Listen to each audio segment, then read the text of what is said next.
اعوذ باللہ من الشیطان الرجیم، بسم اللہ الرحمن الرحیم۔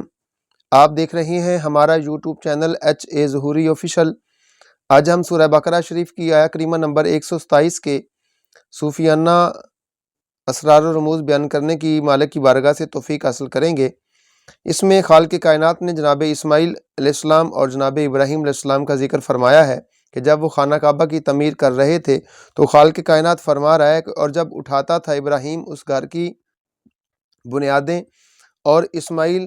علیہ السلام، اے ہمارے رب ہم سے قبول فرما، بے شک تو ہی سننے والا ہے۔ اور یہ دعا تھی، ربنا تقبل منا انک انت السمیع العلیم، کہ اللہ تو سننے والا ہے، جاننے والا ہے، ہم سے قبول فرما۔ تو اس کا مطلب یہ ہے،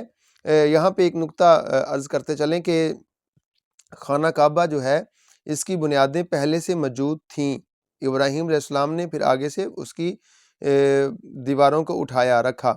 تعمیر کیا۔ تو اس سے معلوم یہ ہوتا ہے کہ خانہ کعبہ پہلے سے موجود تھا، اس کی بنیاد موجود تھی، جناب ابراہیم علیہ السلام نے اس کو تعمیر کیا۔ تو اس میں بہت سارے فوائد بھی ہیں کہ یہاں پہ ایک فائدہ میں عرض کرتا چلوں کہ خانہ کعبہ جو ہے یہاں سے بیت المقدس جو ہے اس سے افضل ہے۔ وہ کیسے کہ بیت المقدس جو ہے وہ جناب سلیمان علیہ السلام نے تعمیر کروایا تھا جنوں سے، اور جناب ابراہیم علیہ السلام اور جناب اسماعیل علیہ السلام نے خانہ کعبہ کی تعمیر خود کی ہے۔ اور اسی طرح آب زمزم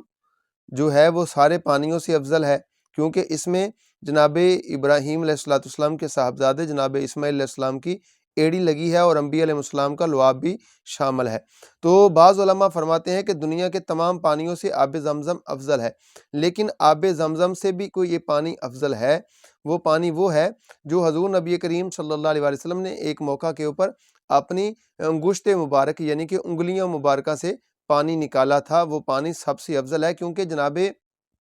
اسماعیل علیہ السلام کی ایڑی سے اور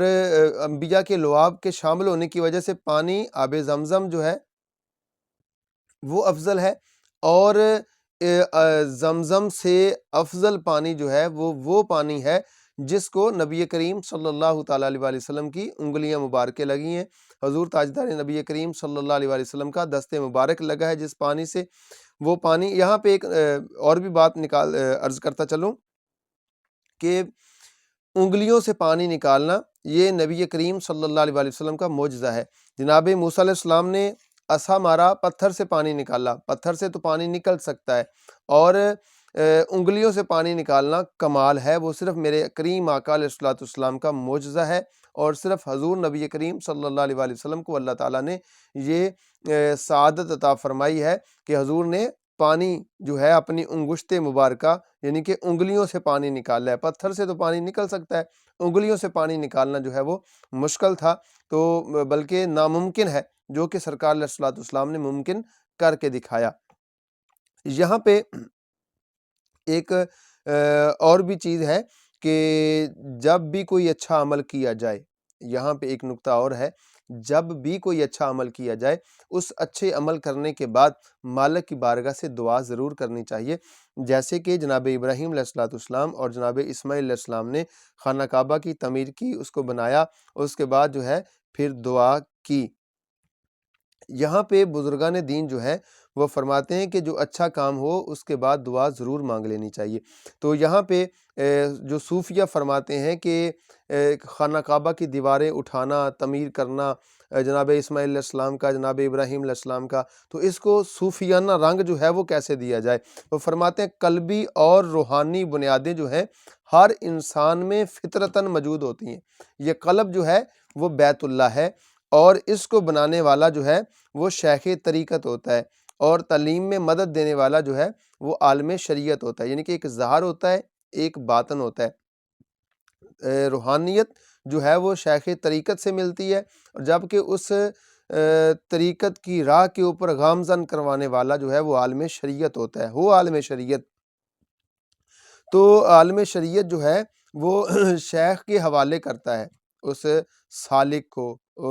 جو ہے وہ اس راہ کے اوپر گامزن کرتا ہے۔ پھر شیخ طریقت جو ہے وہ اپنی ایک طریقت کی عمارت جو ہے وہ تصوف کی عمارت اس کے اوپر قائم کرتا ہے، جس میں تجلی ربانی پڑتی ہے، اور پھر یہی قلب جو ہوتا ہے نفس اور سارے اعضاء کا قبلہ اور سجدہ گاہ قرار دیا جاتا ہے۔ یہ حضرات جو ہے محنت کر کے شیخ شریعت جو ہے وہ محنت کر کے اس راہ کے اوپر گامزن کرتا ہے، جبکہ شیخ طریقت جو ہوتا ہے وہ رب کی بارگاہ میں اس کو قرب حاصل کرواتا ہے، اور پھر جب مالک کی بارگاہ میں وہ محنت کر کے جب رب کی بارگاہ میں اس کو پیش کرتے ہیں، پھر قبولیت کی دعا کرتے ہیں کہ مولا تیرے بندوں کو تیری بارگاہ تک لانا ہمارا کام تھا اور انہیں قبول فرمانا تیرا کام ہے، جیسے کہ بغیر معمار کے ظاہری عمارت تعمیر نہیں ہو سکتی، ایسے ہی ظاہری راہیں جو ہیں شریعت کی جو راہیں ہیں وہ عالم شریعت جو ہوتا ہے وہ بتاتا ہے، اور پھر اس کے اندر جو روحانیت ہوتی ہے پھر اس کو شیخ کامل جو ہوتا ہے شیخ کامل جو ہے پھر اس کو روحانیت کے درجات جو ہے وہ بلند کرواتا ہے، تو پھر اس گھر کی بنیاد بنتی ہے، پھر اس کو وہ مسکن بنتا ہے انسان کی روحانیت کا، نفس کا اور سجدہ گاہ کا جو ہے وہ قرار قبلہ بن جاتا ہے وہ انسان کا دل۔ تو مالک کی بارگاہ سے دعا کرتے ہیں کہ اللہ تعالی ہمیں شیخ طریقت اور عالم شریعت دونوں کا ادب کرنے کی توفیق عطا فرمائے، کہ یہ دونوں لازم ملزوم ہے۔ شیخ شریعت جو ہوتا ہے یعنی کہ عالم شریعت جو ہے وہ انسان کو راہ پہ گامزن کرے گا، وہ بتائے گا، ہر اچھے برے کی پہچان بتائے گا، ایک عمارت ظاہری ڈھانچہ تعمیر کرے گا، اور پھر اس ظاہری ڈھانچے کے اندر جو ہے پھر شیخ طریقت جو ہے وہ اس کی ایک عمارت تعمیر کرے گا۔ جب عمارت تعمیر ہو جائے گی تو پھر انسان کامل بن جائے گا۔ تو یہاں سے پتہ چلتا ہے، خلاصہ یہ نکلتا ہے کہ عالم شریعت اور شیخ طریقت دونوں انسان کے لیے لازم ملزوم ہے، تو دونوں کا مالک ادب کرنے کی اور دونوں سے انسان وابستگی رکھنے کی مالک توفیق عطا فرمائے۔ مزید ہماری ویڈیو دیکھنے کے لیے ہمارے چینل کو لائک کریں، سبسکرائب کر لیں۔ اللہ آپ کا حامی و ناصر ہو۔ اللہ حافظ۔